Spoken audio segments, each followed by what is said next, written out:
ఇప్పుడే మేము మా దర్శనం కంప్లీట్ చేసుకొని లంచ్ చేయడానికైతే ఎక్కడికి వచ్చామంటే వెంగమాంబ అన్నదాన సత్రము. ఇది నిత్య అన్నదాన సెంటర్ అనమాట. ఎవరైనా వచ్చి ఇక్కడ తినొచ్చు. మీకు టైమింగ్స్ కూడా నేను చెప్తాను చూడండి. ఇక్కడ బోర్డు మీద అయితే పెట్టారు వీళ్ళు ఎప్పటి నుంచి ఎప్పటివరకు టైమింగ్స్ ఉంటాయని.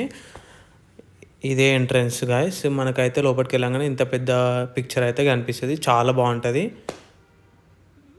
ఇది హాల్ నెంబర్ 2లోకి అయితే మేము ఇప్పుడు వెళ్ళిపోతున్నాము. ఇట్లా చాలా హాల్స్ ఉంటాయి. చాలా అంటే చాలా హాల్స్ ఉంటాయి. ఒకటేసారి ఎన్ని వేల మంది తింటారో చూడండి. ఎంత పెద్ద హాల్ అంటే చాలా పెద్ద హాల్ అనమాట. ఎంతమందికైనా వీళ్ళు ఇక్కడ సర్వ్ చేస్తారు. మళ్ళీ ఫుడ్ కూడా చాలా బాగుంటుంది.